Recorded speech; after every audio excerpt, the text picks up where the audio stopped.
दोस्तों, उत्तर प्रदेश की एक सच्ची घटना है। आप इस घटना को पूरा जानेंगे तो आपके रोंगटे खड़े हो जाएंगे और आप सोचने पे ये मजबूर हो जाएंगे कि इंसान इतना कैसे गिर सकता है।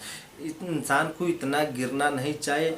दोस्तों, 18-20 साल की एक लड़की होती है। रात रात के वक्त होता है और छत पे अकेली सोई होती है।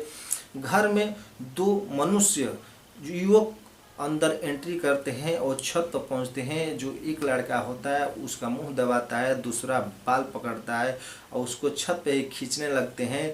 और जब छटपटाने और चिल्लाने लगती है तो एक लड़का जो उसका मुंह पकड़ा होता है उसका ही दुपट्टा उसके मुंह में डाल देता है और डालने के बाद उसका मुंह पकड़ लेता है। उसको खींचते हुए वहाँ से गांव के कुछ दूर पे पीछे बगीचा होता है, उस बगीचे में लेके चले जाते हैं। बगीचे में लेके जाते हैं तो वहाँ जो लड़की वहाँ पे दृश्य देखती है तो लड़की कांप उठती है, वो खलबला उठती है कि मेरे साथ आज क्या होने वाला है। तो नमस्कार दोस्तों, स्वागत करता हूँ आप सभी का एक नए वीडियो में। मैं हूँ मनोज। दोस्तों, दरअसल एक कहानी सच्ची घटना है। एक कहानी उत्तर प्रदेश का एक जिला पड़ता है कानपुर की कहानी है। रात का वक्त होता है दोस्तों। वहाँ का कानपुर का ही एक छोटे से गांव की कहानी है। वहाँ का एक मीडियम परिवार के घर होता है। उस घर में एक बेटी होती है। वो रात वक्त होता है, तकरीबन 11 बज रहे होते हैं। जो लड़की होती है छत पर अकेली सोई होती है।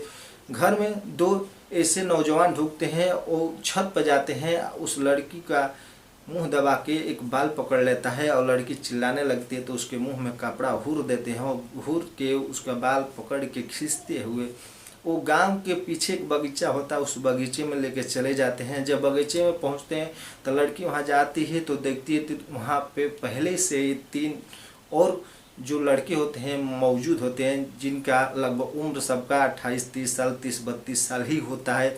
ये देख कर लड़की चौंक जाती है कि 2 मेरे को लेकर आए, 3 पहले से मौजूद है। टोटल 5 हो जाते हैं, लड़की को लेकर 6 हो जाते हैं। दोस्तों, पांचों एक कार्य करते हैं। उस लड़की के सारे कपड़े निकाल के फेंक देते हैं। वो पारा पारी उसके साथ कीर्तिगिर्त और संबंध बनाने लगते हैं। हर तरीके से उसके साथ कीर्तिगिर्त करते हैं।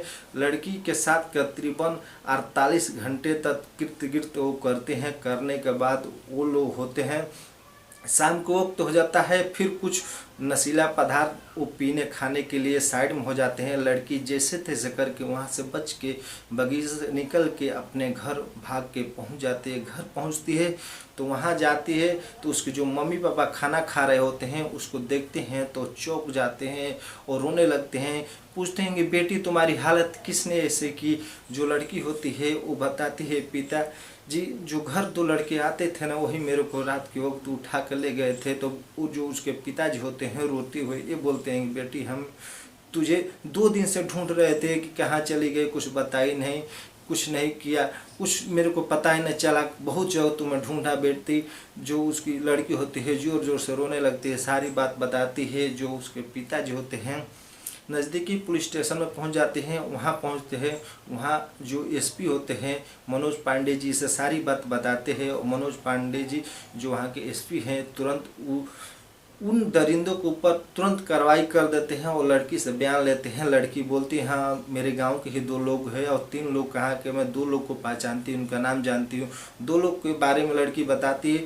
तुरंत उस पर प्रशासन वहाँ की एक सर्च ऑपरेशन लगती है और तुरंत दोनों को पकड़ लेती है। दोनों को पकड़ने के बाद उन लोगों को पिटाई करती है। फिर वो दोनों होते हैं, वो तीनों का नाम बता देते हैं और तीनों को पकड़ लिया जाता है और पकड़ के सबको 5 को जेल भेज दिया जाता है। तो दोस्तों, इस कहानी से आपको क्या सीख मिली? मेरा मकसद ये नहीं कि आप लोगों को ठेस पहुँचाऊँ, मेरा मकसद है आप लोगों को जागरूक कर सकूँ।